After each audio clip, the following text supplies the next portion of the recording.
Hello everyone, today I'm going to make a little video on how to do the gear oil or service on a 1981 Suzuki gs1000g. As I was looking online, I was having a bit of trouble finding a video on this. So we're going to just get on with it.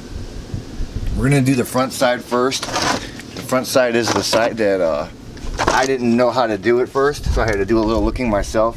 What you're going to need is a 17 millimeter for your main nut on top for your filling. You're gonna need a 12 millimeter for your shifter, because this has to come off. This whole cover has to come off in order to get to the drain plug for the front side. Because when I first got this bike, I didn't even know it, but you have to change the gear oil on both sides. It calls for 90 weight, or 75 to 90, 80, 90. So have your oil ready too. Nut has to come all the way out for the shifter to come off. With these screws, this is an older Suzuki that I got sitting here. It's probably been sitting for a while, and those screws are not going to want to come off very easily. What's crucial are what these are. They're called impact drivers. If you're into older bikes, if you don't have one, you should probably get one. How these work are, you put the right bit in the hole for your screw. You make sure it's in the right direction, and you smack it. What that does, it creates a pop, and it is enough sometimes to crack these loose. I've already cracked these for movie magic, but the only way I was able to get these cracked was with this impact driver. So let's get this off. I recommend having all your tools ready, just because I hate chasing stuff.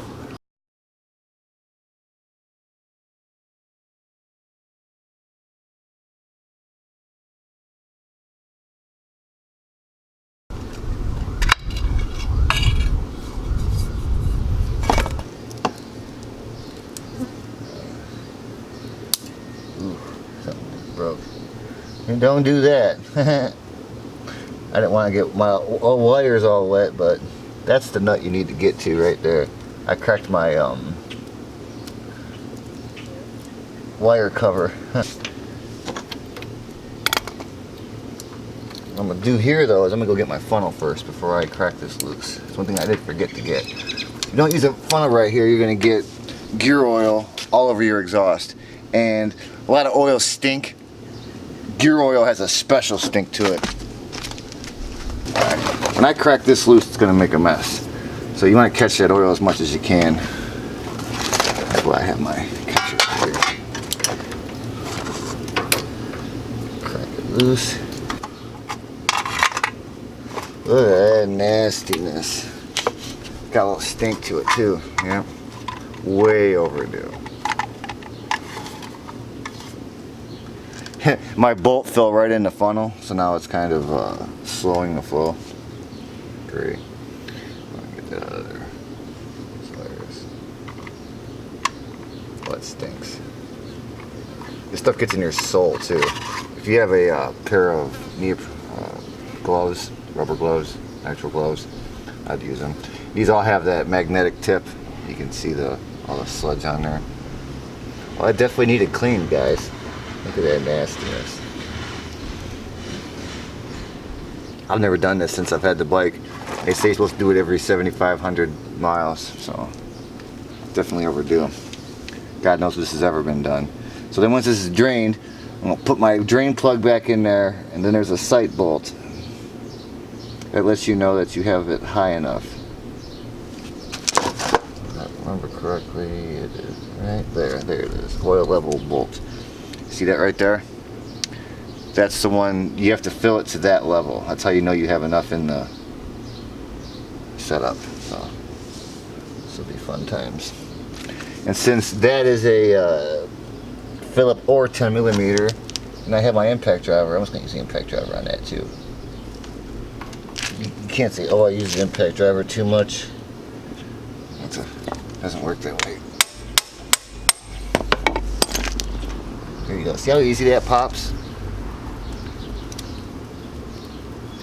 Telling you. Basically because it's a steel bolt into an aluminum motor. Little oxidation goes on. Yeah, that's our sight glass. Oh yeah, look at that nastiness, man. That is some goobers. Goobers. Definitely need it done.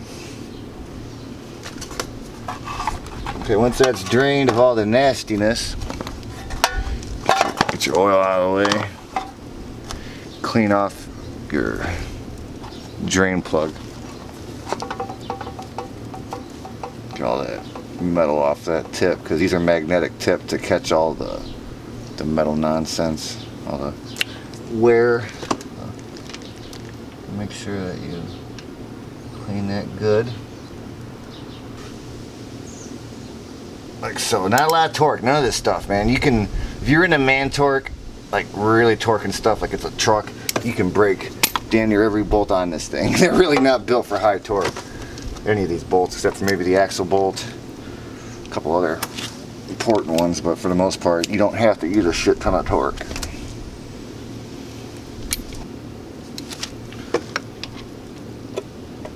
This is 17mm up top. That's your filler. Make sure you use that washer when you put it back in there.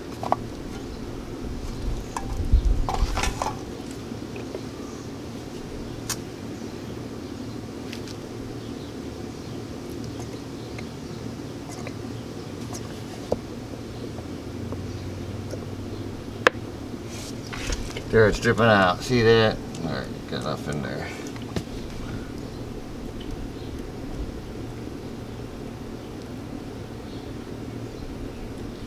And you replace your drain plug and put it back together. It's not that complicated. It's supposed to be a service thing. You're supposed to be doing this often. So they try to make the stuff that you do often not that difficult to get to. Because how are you supposed to do it? Easy maintenance if it's not easy. Like these Suzukis are really meant to be ran forever. You take care of it, it's not gonna last forever.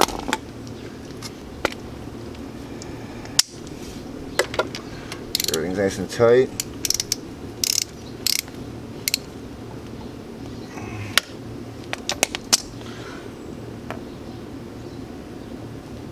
Put your cover back on. If you were going to clean this, this would be the time to do it. I'm not going to clean it. I'm going to ride it. That's what I'm going to do.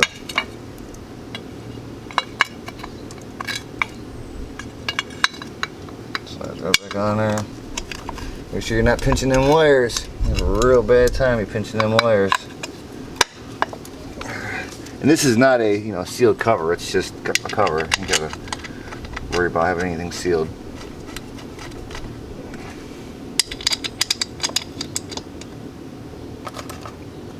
These are all different sizes. There's another thing. You should really watch where they go when you take them out. Like I didn't. This is the longest one. Yeah, it's the longest one of the four. So my guess is it goes right here. No? You can tell if it's the right one by how much thread you get once you initially push it in. Like I could tell right away that that was way too much. Somebody went to take that screw out once and changed their mind. If you go to twist that thing with a Phillip and you don't get a good bite that first time you really try to put torque on it, you're going to ruin it and your chances of getting it out without destructive removal or just having a way more involved process than simple bolt removal. They say anybody can turn a wrench, but can you turn a wrench properly? Can you turn a wrench where you're not going to strip the bolt? Everything's going to be okay. I've had some real bad experiences just from being in too much of a hurry, thinking I could get by with a pair of pliers or a bit that almost fits perfectly but doesn't. Out of all the different experiences I've had with that kind of stuff, just take your time. I'm not going to use this to retighten them down. I'll use a regular screwdriver to tighten these down. Make sure you put your shifter back on. You're going to need that. You're not going anywhere. And you got to make sure your angle's where you had it before. What I recommend, especially if you're not used to doing this kind of thing, is getting on the bike. Once you do this and putting your foot under it, make sure it's where you like it before you actually put this on. Because if it's in a spot that's too low or too high, just a lot harder to get your foot under there, and it makes for it's just harder to deal with.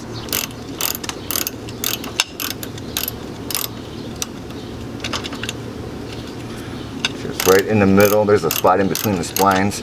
That's where your shifter nut should be, bolt. Alright, now on the back side. On the back side, you must remove the bolt. That's where you fill it, okay? On the bottom is the same size, 21 millimeter. Right here. That's your drain. You drain that with a funnel to drain. I already did my back, so I'm just gonna explain it. You drain it from there, fill it back up, and you fill until it's almost gonna come out of the side. And then it's full. Do this every other oil change. If you take the time to drain these properly and refill it by filling from here, draining from here, it will extend the life of your bike. It'll extend the life of your gear drive. So I really recommend it every other oil change. We're thinking when it's going to watch this. That is the process on changing the gear oil on the front and rear on a 81 Suzuki gs1000g. Everyone have a good day. Happy trails.